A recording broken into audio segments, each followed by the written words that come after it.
अंग्रेजी साहित्य की दुनिया में कुछ कविताएं ऐसी हैं जो समय के साथ और भी गहरी होती जाती हैं। आज हम एक ऐसी ही कविता की बात करने वाले हैं, विलियम वर्ड्सवर्थ की lines written a few miles above Tintern Abbey. चलिए इस खूबसूरत कविता की दुनिया में एक साथ चलते हैं। तो इस सफर में हम क्या क्या देखने वाले हैं?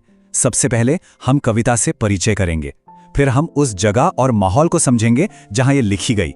इसके बाद यादों, प्रकृति और मन के बीच के रिश्ते को जानेंगे।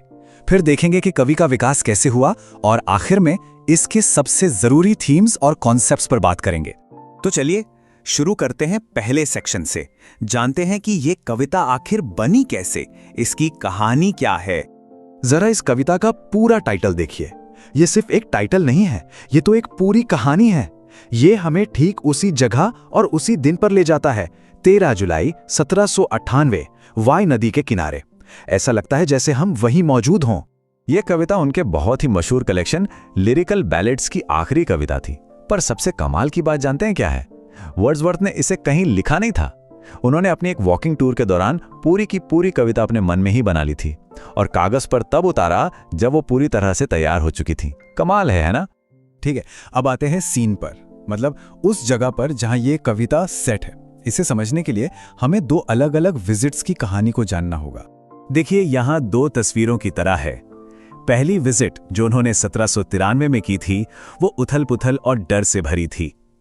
लेकिन ठीक 5 साल बाद जब वो 1798 में लौटे तो माहौल बिल्कुल बदल चुका था। शांति थी, सुकून था, और यही बदलाव, यही कॉन्ट्रास्ट इस कविता का दिल है। तो जगह है वाई नदी का एक खूबसूरत शांत हिस्सा, और कविता लिखी गई है ब्लैंक वर्स में। ब्लैंक वर्स का मतलब है इसमें कोई तुकबंदी, कोई राइमिंग नहीं है।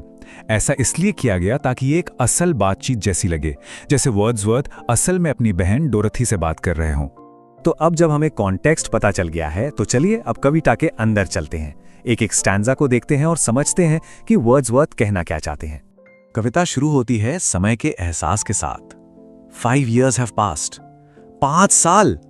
वर्ड्सवर्थ इस गैप पर जोर देते हैं, लेकिन फिर वो कहते हैं कि नदी की आवाज वो आज भी वैसी ही है। मतलब समय बदल गया पर प्रकृति नहीं बदली, और इसी बात से उन्हें एक कनेक्शन, एक जुड़ाव महसूस होता है। यहाँ वर्ड्सवर्थ अपने आसपास देख रहे हैं। वो देखते हैं कि कैसे खेतों की बाढ़ पर जंगली पौधे उगाए हैं, जैसे प्रकृति धीरे धीरे इंसानी चीजों को अपना बना रही हो।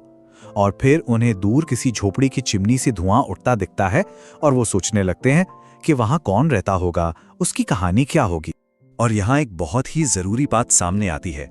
वर्ड्सवर्थ कहते हैं कि इन 5 सालों में जब वो शहरों के शोर और भीड़ में थे तब भी इस जगह की याद उनके साथ थी। ये यादें सिर्फ यादें नहीं थी, वो सुकून देती थीं, मन को शांत करती थी। और इतना ही नहीं, इन यादों ने उन्हें अच्छे काम करने के लिए भी प्रेरित किया।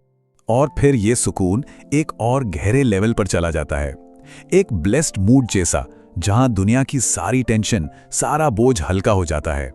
ये एक ऐसा पल है जहां वो चीजों की सतह के पार उनके असली मतलब को देख पाते हैं, जिसे वो कहते हैं see into the life of things.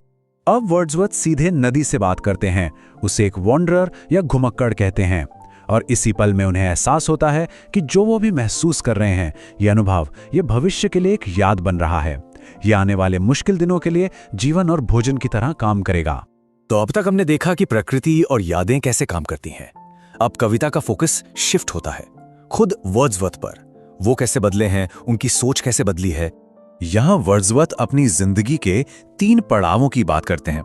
पहला, जब वो बच्चे थे तब प्रकृति उनके लिए बस एक खेल का मैदान थी। फिर जवानी में प्रकृति एक जुनून थी, एक वाइल्ड पैशन। लेकिन अब वो एक ऐसी उम्र में है जहां वो प्रकृति में एक गहरा, शांत और आध्यात्मिक मतलब ढूंढते हैं। और ये आध्यात्मिक मतलब क्या है? उन्हें महसूस होता है कि प्रकृति में एक शक्ति है, एक आत्मा है जो हर चीज में मौजूद है। डूबते सूरज में, समंदर में, हवा में और इंसान के दिमाग में भी सब कुछ जुड़ा हुआ है। और यही प्रकृति उनके लिए एक टीचर है, एक गाइड है जो उन्हें सही गलत का रास्ता दिखाती है। और फिर अचानक कविता का रुख बदलता है। वर्ड्सवर्थ अपनी बहन डोरोथी से बात करना शुरू करते हैं, जो उनके साथ वहां मौजूद हैं। वो डोरोथी में अपनी ही जवानी की झलक देखते हैं, वही जुनून, वही उत्साह।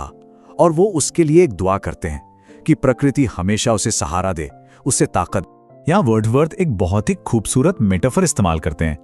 वो उम्मीद करते हैं कि डोरोथी का मन इन खूबसूरत यादों के लिए एक मैंशन यानी एक महल बन जाए, एक ऐसी जगह जहां वो भविष्य में कभी भी जाकर सुकून और शांति पा सके जब भी जिंदगी मुश्किल लगे। तो चलिए, अब तक हमने जो भी बातें की उन्हें एक साथ समेटते हैं और इस कविता के सबसे जरूरी थीम्स और कॉन्सेप्ट्स पर एक नजर डालते हैं। तो ये हैं वो 10 मुख्य बातें जो इस कविता से निकलकर आती हैं। यादों की ताकत, प्रकृति एक टीचर और गाइड के तौर पर, समय के साथ इंसान का बदलना, ये सारे आइडियाज एक दूसरे से जुड़े हुए हैं और मिलकर इस कविता को इतना गहरा बनाते हैं।